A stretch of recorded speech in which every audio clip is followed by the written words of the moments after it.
మీకు రైతులు తగిన రీతిలో బుద్ధి చెప్తారు, నిరసన చెప్తారు. తస్మాత్ జాగ్రత్త అని కాంగ్రెస్ పార్టీని హెచ్చరిస్తూ ఉన్నాం. ఇకపోతే ఇంకొక అంశం దయచేసి డైల్యూట్ చేయకండి, అది ఇంపార్టెంటే, ఇది కూడా ఇంపార్టెంటే.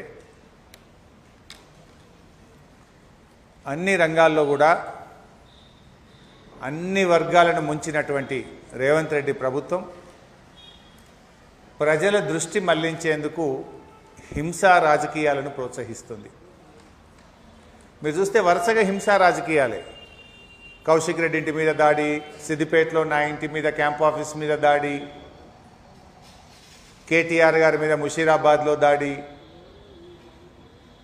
ఖమ్మంకు పోతే మా మీద దాడి, నిన్న భువనగిరిలో దాడి, అల్లు అర్జున్ మీద దాడి, అల్లు అర్జున్ ఇంటి మీద దాడి చేసిండు కాంగ్రెస్ వాళ్ళు. అంటే డైవర్షన్ పాలిటిక్స్. అంటే ప్రజలకు ఈ 6 గ్యారంటీలు గుర్తు రాకుండా, ప్రజలు తమను ప్రశ్నించకుండా ప్రజల దృష్టిని మరల్చేందుకు హింసా రాజకీయాలను రేవంత్ రెడ్డి గారు ప్రోత్సహిస్తూ ఉన్నారు. సంక్షేమంలో విఫలమైనటువంటి సీఎం రేవంత్ రెడ్డి గారు శాంతి భద్రతల సమస్యను కావాలనే సృష్టిస్తున్నారు. బీఆర్ఎస్ ఆనవాలు లేకుండా చేస్తానని ప్రకటించిన రేవంత్ రెడ్డి ఆయన కుట్రలో భాగంగానే ఈరోజు భౌతిక దాడులు ఈ రాష్ట్రంలో జరుగుతూ ఉన్నాయి.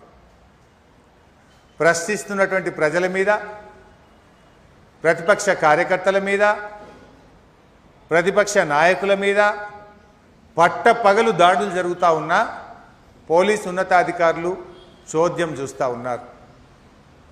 నిన్న యాదాద్రిలో బీఆర్ఎస్ కార్యాలయం మీద దాడి జరిగినప్పుడు నివారించాల్సిన పోలీసులు దగ్గరుండి దాడి చేయించినట్టుగా దృశ్యాలు కనబడతా ఉన్నాయి.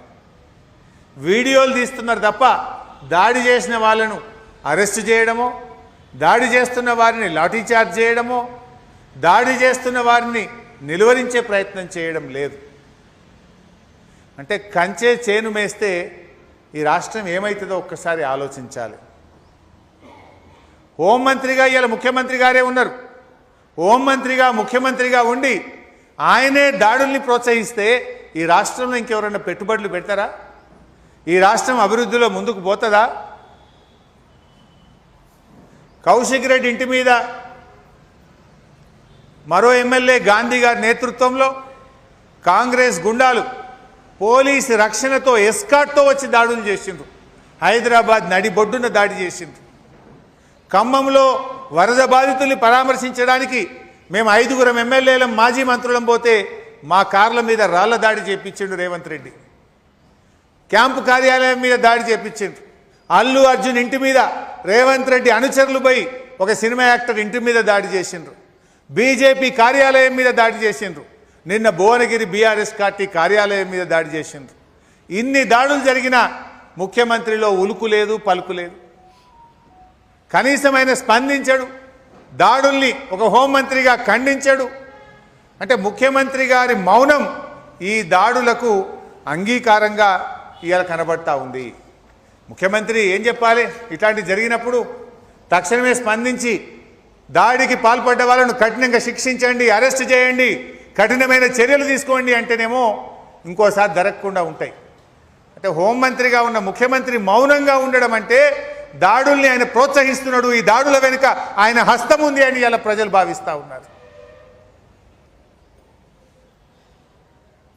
ముఖ్యమంత్రి గారు ఇలా రేవంత్ రెడ్డి గారు ఈ రాష్ట్రానికి ముఖ్యమంత్రి. మీరు వ్యక్తిగా మీ ఆలోచనలు ఏమన్నా ఉండొచ్చు, బట్ ముఖ్యమంత్రిగా నీకు బాధ్యత ఉంది. రాగద్వేషాలకు అతీతంగా ఈ రాష్ట్రాన్ని పాలిస్తా అని చెప్పి ప్రమాణం చేసిన నువ్వు ఇవాళ నువ్వు దానికి భిన్నంగా ఈ రాష్ట్రాన్ని పరిపాలిస్తూ ఉన్నావు. ప్రజాపాలన అనేది కేవలం పేపర్ మీద ఉంది.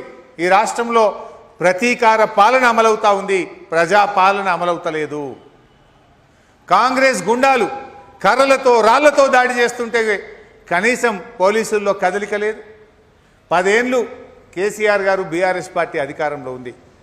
10 ఏళ్ల బీఆర్ఎస్ పాలనలో ఎప్పుడైనా కాంగ్రెస్ కార్యాలయాల మీద మేము దాడి చేసినామా? నిజంగా మేము చేయాలనుకుంటే మీరు పరిస్థితుల్లో ఉందిరా? మేము రాష్ట్ర అభివృద్ధి కోసం ఆలోచించినాం, రాష్ట్రంలో పెట్టుబడులు రావాలని ఆలోచించినాం, రాష్ట్రంలో ఉద్యోగ ఉపాధి అవకాశాలు రావాలని ఆలోచించినాం. కానీ నువ్వు ప్రతిపక్షాల మీద దాడులను ప్రోత్సహిస్తూ ఉన్నావు. రాష్ట్రం కంటే నీకు రాజకీయం ముఖ్యమైంది.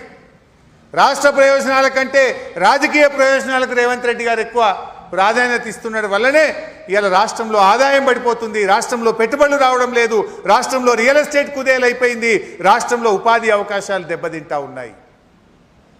రేవంత్ రెడ్డి గారు ఈ రాష్ట్రాన్ని రావణ కాష్టంలాగా మారుస్తూ ఉన్నాడు. హామీలపై నిలదీస్తే అరెస్టులు చేస్తూ ఉన్నాడు.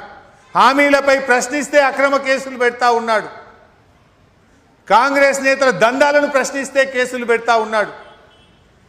మా ఓపికను బలహీనతగా తీసుకోవద్దు. గ్యారంటీల గురించి అడిగితే గుండాయిజం చేస్తారా? సమాధానం చెప్పండి. లేదంటే తప్పైంది చెంపలేసుకోండి, ప్రజలకు క్షమాపణ చెప్పండి. మేము 6 గ్యారంటీలు అమలు చేయలేకపోతున్నాం, మోసం చేసి గడ్డనెక్కినాం, కుర్చీలో కూర్చున్నాం, మాతో కాదు అని తప్పైందని ప్రజల క్షమాపణ కోరండి. కానీ ప్రశ్నించినంత మాత్రాన దాడులు చేయడం మంచిది కాదు అని చెప్పి మేము హెచ్చరిస్తూ ఉన్నాం. ప్రజాస్వామ్య సూత్రాలను విస్మరిస్తే ఎవరికైనా పతనం తప్పదు. ఒక రోజు ముందు కావచ్చు, వెనకం కావచ్చు. ప్రజాస్వామ్య సూత్రాలను కాపాడడం ప్రభుత్వం యొక్క ప్రాథమిక బాధ్యత. ఇలా పోలీసులు పాపం వాళ్ళు మేమేం తప్పుపట్టం. పోలీసులు ప్రతిపక్షం చుట్టే తిప్పుతుంది ప్రభుత్వం.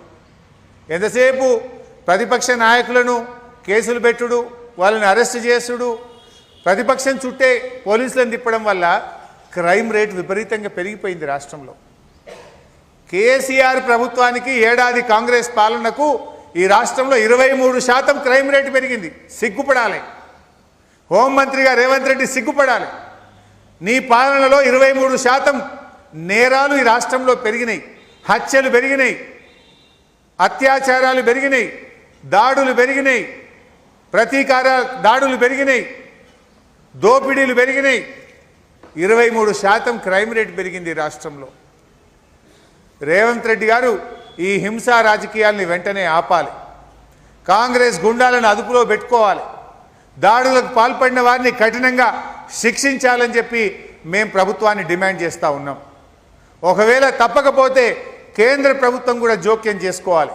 కేంద్ర హోంమంత్రిత్వ శాఖ ఈ రాష్ట్రంలో బీజేపీ కార్యాలయం మీద దాడి, బీఆర్ఎస్ కార్యాలయం మీద దాడి, ఎమ్మెల్యేల ఇండ్ల మీద దాడులు జరుగుతూ ఉంటే అవసరమైతే ఈ రాష్ట్రంలో రాష్ట్రపతి పాలన పెట్టి కేంద్ర ప్రభుత్వం కఠినమైన చర్యలు తీసుకోవాలని చెప్పి కూడా మేము ఈరోజు డిమాండ్ చేస్తూ ఉన్నాం. హోంమంత్రిగా ఉన్న ముఖ్యమంత్రి ఏ ఒక్క దాడిని ఖండిస్తలేడు.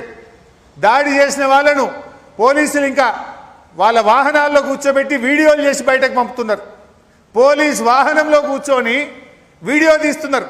ముంగటి సీట్లో కూర్చొని ఆయన వీడియో వెనక సీట్లే పోలీసు వాళ్ళే తీస్తుండ్రా? ఎస్ఐఏ తీస్తుండా? ఆ వీడియో ఎట్లా తీసిండ్రు? పోలీస్ వాహనంలో అరెస్ట్ చేసి బీఆర్ఎస్ కార్యాలయం మీద దాడి చేసిన కాంగ్రెస్ గుండాను పోలీస్ బండ్ల కూర్చోబెట్టి వీడియో తీసి బయటకు పంపుతారా? అంటే పోలీసులే వీడియోలు తీస్తున్నారా? ఇది మరి రాష్ట్రంలో ఏమైనా లా అండ్ ఆర్డర్ ఉన్నట్ట? రాష్ట్రంలో ఈరోజు క్రైమ్ రేట్ బాగా పెరిగిపోయింది. మత కలహాలు కూడా పెరిగిపోయినాయి. 9 మత కలహాలకు సంబంధించిన ఇన్సిడెంట్స్ ఈ రాష్ట్రంలో జరిగినాయి. 23% క్రైమ్ రేట్ పెరిగింది. పగా ప్రతీకారంతో ప్రతిపక్షాల మీద దాడులు చేస్తూ ఉన్నారు. మరి దీన్ని కేంద్ర హోంశాఖ కూడా రివ్యూ చేయాలని చెప్పి కూడా మేము బీఆర్ఎస్ పార్టీ పక్షాన డిమాండ్ చేస్తున్నాం. Thank you.